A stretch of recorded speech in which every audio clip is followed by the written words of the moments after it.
So what's going on? Like, how's it been since you all got back? I understand you took a couple weeks off, and then Yeah, it's been great. I mean, we obviously had an amazing trip. It was a trip of a lifetime, and being back, I mean, our guys, I think they landed, and then had to start school the next day. So, I think we kind of just got them, accustomed to being back in class and going to school and kind of getting their day-to-day routines down. And for me, I, probably took a little step back and took a little bit of a breath and kind of, worked through some of my thoughts and kind of reorganized and re-energized, and I'm ready to go. And, the staff, has also been focused a lot on recruiting, and, our guys have been back in the gym the last few weeks. So, yeah, we're excited. I mean, it's the first day of practice. I know maybe, it's kind of lost a little bit of its luster, because back in the day, October 15th was such a date that was, burned and fixed in everybody's mind, and now it's a little more fluid. So, yeah, what it means to me is it's the first day of our journey, of our new journey.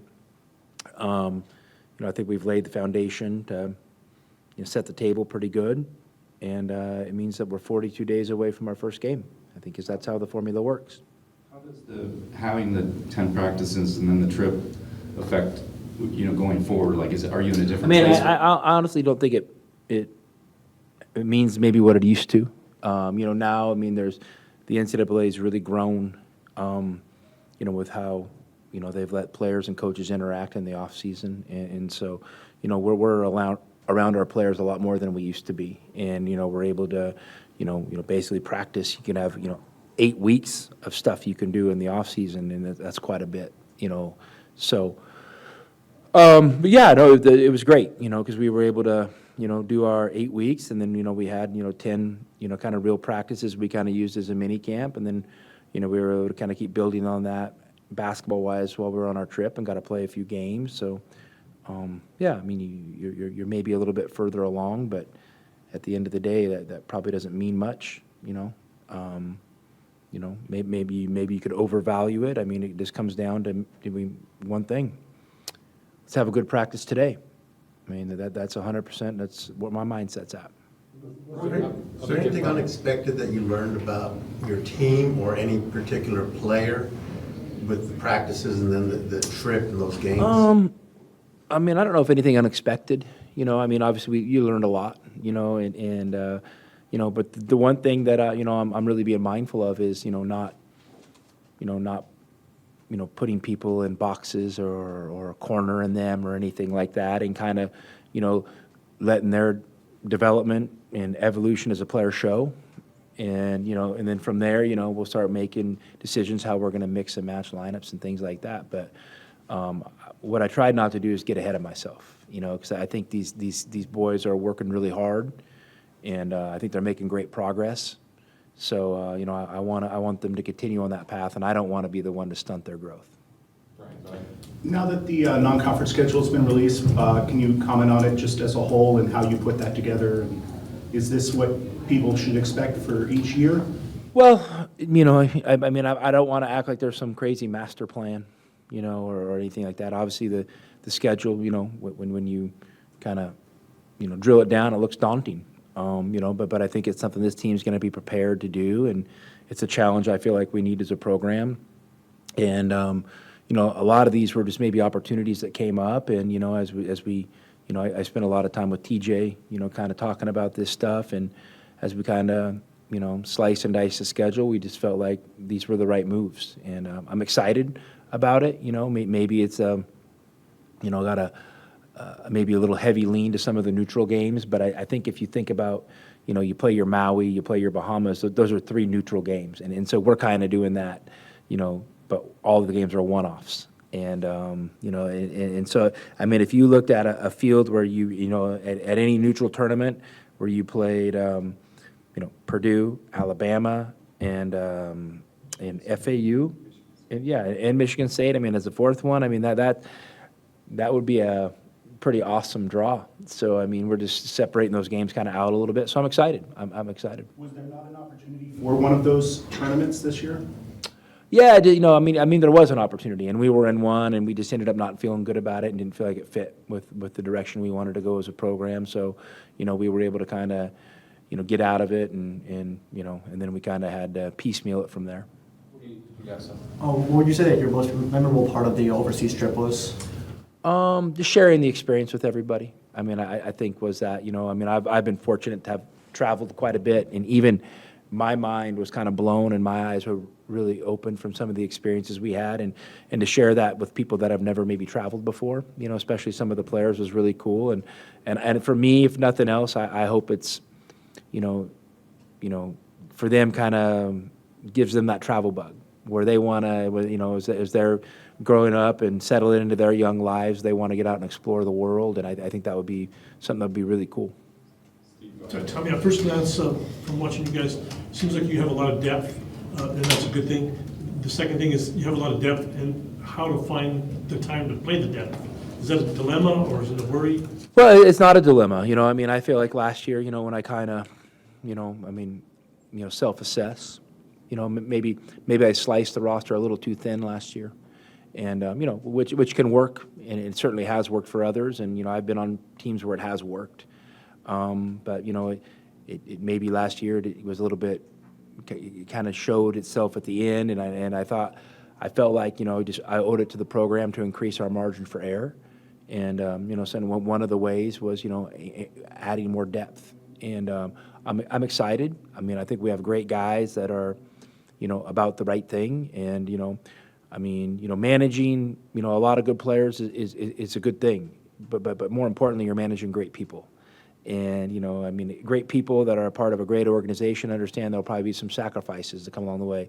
But getting back to the response I had earlier, I'm not overthinking that too much right now, because I don't want to predetermine or, kind of slice people off a little bit just to make my job easier. My job doesn't need to be easy. The players are ultimately going to get what they deserve, opportunity-wise, in front of their teammates and what they're going to earn, and they're aware of that. So no, I'm excited. I think it definitely is the deepest team, in my 3 years here. But saying it and utilizing it and having that show on the court are different things. So that that's going to be my job and the players' job to utilize it and take advantage of it. Tommy, I know you said you don't want to take too much away from those games, but when you look at how Kylan played along with Jaden and along with Caleb, just how they're able to play off of each other, what did you like from that? Well, they're good basketball players, and we like I said, one of the, had a lot of great experiences this off season, personally, and one of them was being able to, be around Steve Kerr and USA Basketball some, and he just, he said something to me in one of his first meetings with the team that really struck me, and it's just really simple but profound. It's talent makes talent better. And, I think when you get talented guys that want to play with other talented guys and want to make each other better, it's a powerful thing. And so, that's what I think we have in those guards. And, I'm excited to watch it play out over the course of a season. Tommy, back to that schedule thing, I was curious how from your perspective, making room for that FAU game by getting Southern to change, and I understand you may go back and play them. How did that work out? And then also just on the Pac-12 side that you get UCLA, your thoughts on that too? Well, there's a lot of moving parts, as you just mentioned there. The opportunity to, play FAU came up, and, we have, I have an obligation to this athletic department to help it meet its budget numbers and things like that. And so, we in order to play that neutral game against Florida Atlantic, because of course I would have loved to play Florida Atlantic here, and I'm excited to play Florida Atlantic. Obviously, they had a great run last year. They have a great coach in Dusty May, and they're coming off a Final Four. So to play them in a, basically a nationally televised game right before Christmas is a great opportunity. And in order to do that, we kind of had to get creative and to make sure we got the number of home games we needed. And so that's where, asking Southern to flip that game, came into that equation. So we're thankful that Southern agreed to that. Was there any chance that the FAU you might have had a home and home and played them here, or it only had to be in Vegas? Was that it? I guess there was always a chance, but it never happened. I don't know. There's always a chance for everything, right? But, so no, I mean, it was pretty much what was first presented to us is what happened. And, And UCLA on the Pac-12 thing? yeah, I mean, that was a deal where the conference got together, and, I mean, I think, one of the things they're trying to do is, how do we enhance our opportunity to earn more at-large bids and increase our net ranking as a conference? And one of the things was, with us only playing UCLA, once this year, I think the thinking was along the lines of, you have the teams that have taken first and second place the last 2 years only playing once, probably isn't a great thing for the conference overall. If we play each other, assuming both of us can, hopefully perform like we have the last couple of years, then it'll be a very impactful, very, good game for the analytics. And so that's where that came about. So, I mean, does it seem a real quick 6 months since the last time we saw you at the tournament? Or is it a long time for you? You were excited about this? Because it seems like it's a quick turnaround. It's been an awesome, long 6 months for me. And, where I was really able to, you experience highs, you experience lows. And the lows sometimes can be your greatest teaching tool. And so that's how I took this off season. And I feel like I've, worked as hard as I've ever worked at trying to grow as a coach and helping, make impactful changes to our program. And so I really rolled my sleeves up and put a ton of time in. Like I said, I've had a lot of great experiences, and a lot of the experiences are centered around trying to grow as a coach.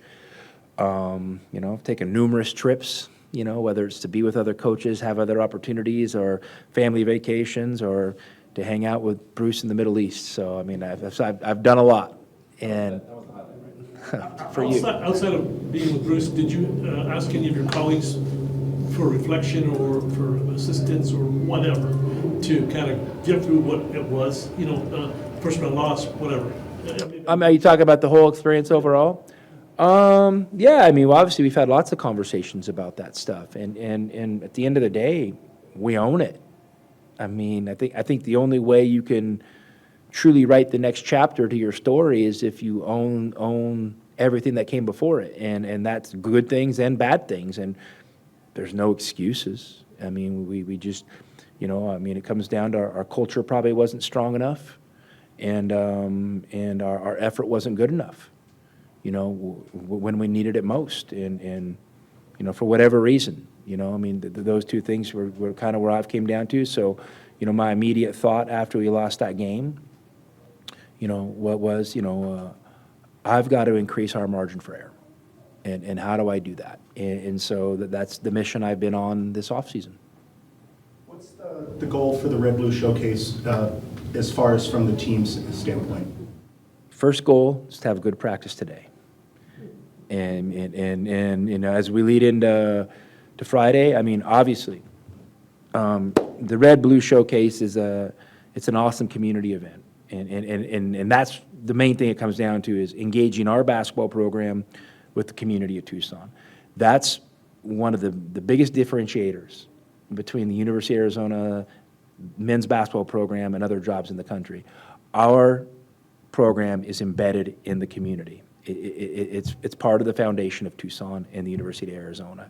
So we're going to have an awesome community event, and we're going to share this new team with the community. I mean, that's number one.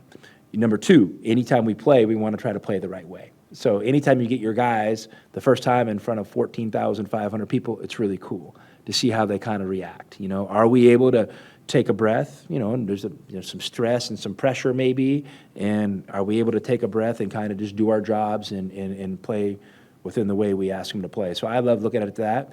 And the other thing is it's a great opportunity for recruits and people like that to see how special this place is. So I'm excited for that. On that note, we're doing a great event in South Tucson tomorrow.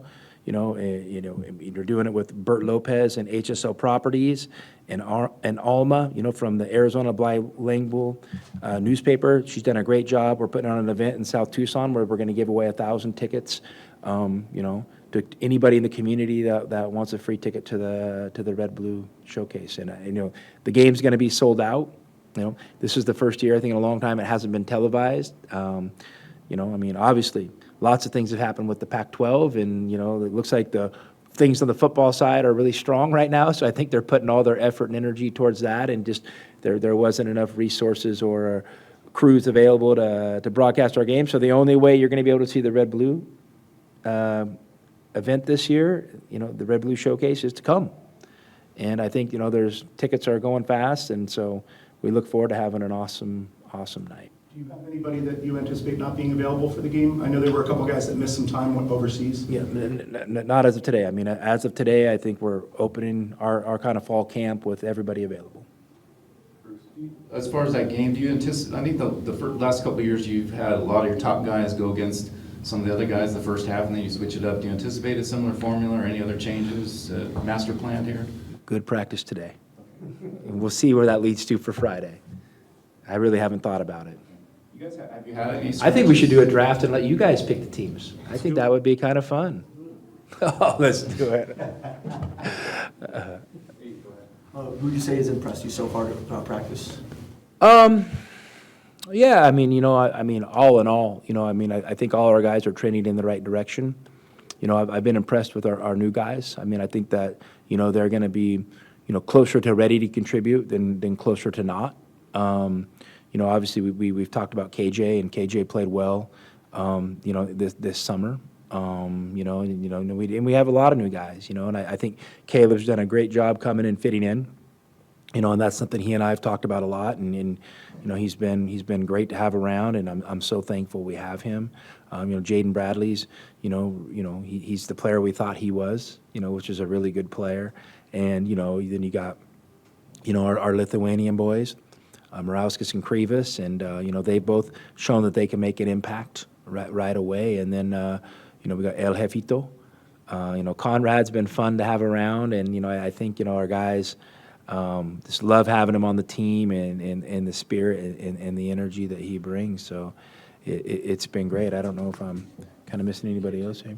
Yeah, I got to talk to you about KJ. Yeah. So then, all the newcomers have been great. The vets have been great. That's one of the cool things about basketball is the off season. And to really pour in and see what individual gains you can make, and then how can you, apply those individual gains to team basketball. So, I'm excited to see where it goes, and like I said, I'm going to kind of let it play out in front of my eyes. Yeah. So that rule change where you can put two extra guys on the floor, how are you guys using that? Has it changed practice for you, and who's? Well, I wouldn't say practice for me has changed. Basketball, you don't have 85 guys.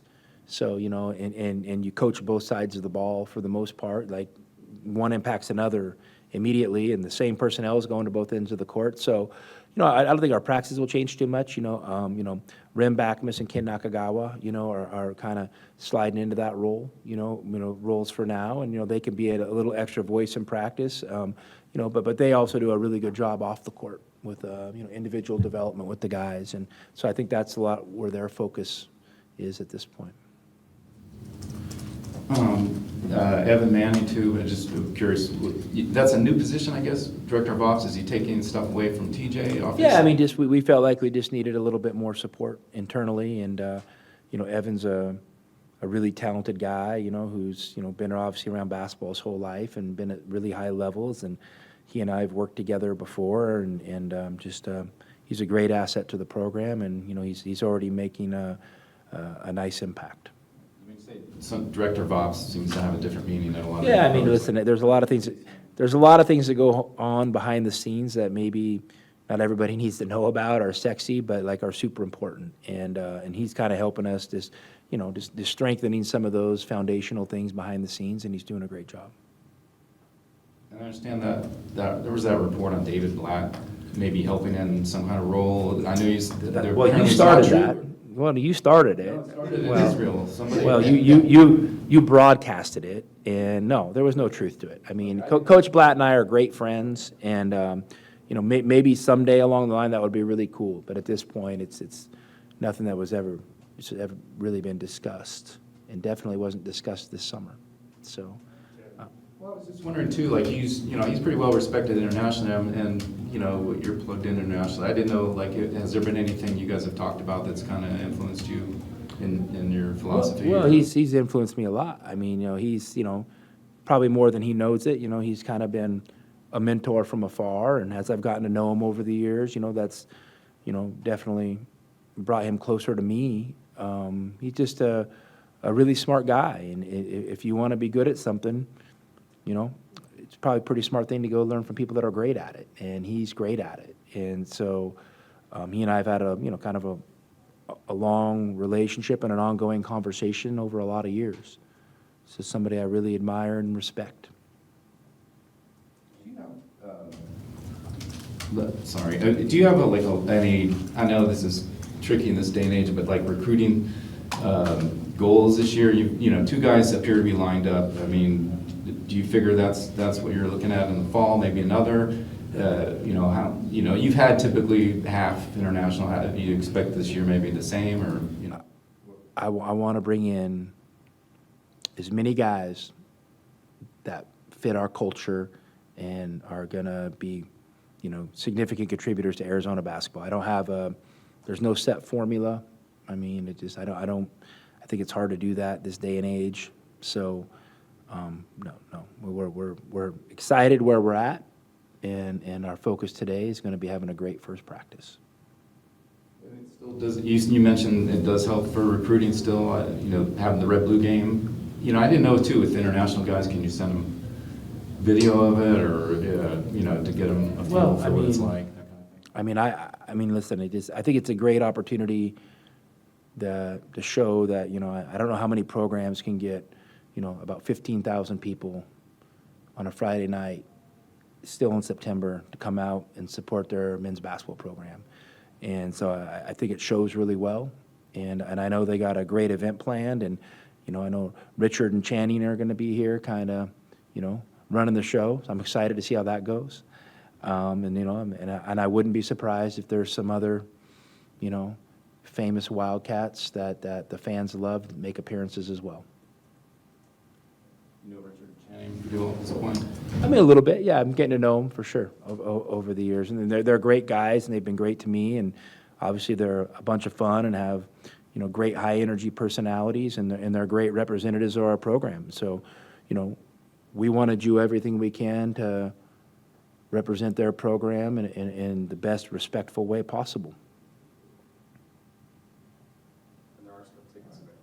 Yeah, there are still tickets available, for sure. I mean, but I think they're going fast, and it's definitely, you know, trending towards the sellout, you know, before the event, not including walk-ups, I would imagine. So, Thanks, guys. see you guys in South Tucson tomorrow.